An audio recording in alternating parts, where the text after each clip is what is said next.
Fais-toi des amis partout où tu passes. Une amitié naît souvent juste à partir d'un simple bonjour. Shalom, que Dieu vous bénisse et que sa grâce surabonde dans vos vies. Je suis le pasteur Toulé Zebango et j'aimerais partager avec vous l'importance de se faire des amis. En Luc chapitre 16, verset 9, Jésus a dit: faites-vous des amis. Vous remarquerez que ce n'est pas un conseil qu'il donne, mais c'est une instruction.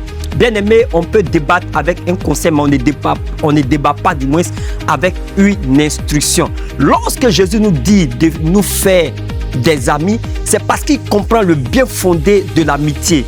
Plusieurs parmi vous qui me regardez, certains ont obtenu un travail grâce à un ami, certains se sont mariés grâce à un ami, certaines personnes ont voyagé grâce à un ami, certaines personnes ont obtenu des percées grâce à un ami. Vous savez, le manque dans la vie de plusieurs personnes s'explique par le manque d'amis, le manque d'amitié si vous voulez.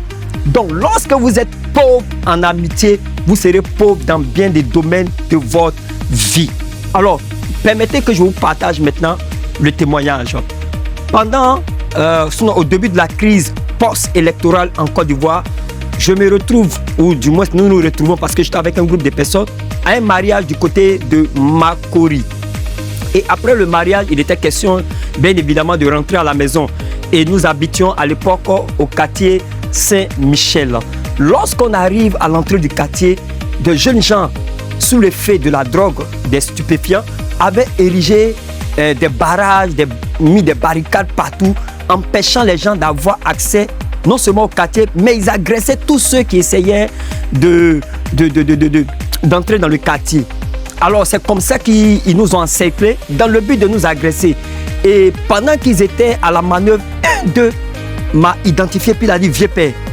Vieux père pour dire grand frère, voilà, dans le jargon ivoirien. Donc il a dit: vieux père. Il dit: je te reconnais. Et c'est comme ça qu'il a dit à ses amis: calmez-vous, calmez-vous, ça c'est mon vieux père. Et puis il m'a demandé: tu es avec tout ce monde-là? J'ai dit oui. Il a dit: non, passez, passez, on ne vous fera rien. Vous remarquerez que malgré que ce jeune homme en griffe était un drogué, j'avais de bonnes relations avec vous, avec lui du moins ça. C'est quelqu'un que je saluais, c'est quelqu'un avec qui j'avais tissé une amitié. J'aimerais dire à quelqu'un: tu dois prendre le soin de tisser des amitiés avec toutes les couches de la société. Malheureusement, plusieurs personnes ne tissent des relations ou des amitiés qu'avec des personnes haut placées. Non, parfois un délinquant peut te sortir d'une affaire qu'un riche est incapable, ou un riche sera incapable de le faire.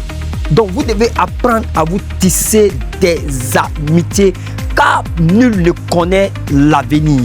Personne ne connaît l'avenir. Imaginez-vous, si ce jeune homme, il avait méprisé, ou du moins je le méprisais, ce jour-là, ils allaient nous agresser. Alors, toi qui m'écoutes, toi qui me suis, fais-toi des amis partout où tu passes. Et comment se fait des amis? Juste par un simple bonjour. Jésus a dit: si vous saluez seulement ceux qui vous saluent, qu'est-ce que vous faites d'extraordinaire? Apprenez à dire bonjour. Tu montes dans le bac, dis bonjour à ton voisin. Au quartier, dis bonjour à tes voisins. Partout où tu passes, apprends à dire bonjour. Car une amitié naît souvent juste à partir d'un simple bonjour. Que Dieu te bénisse.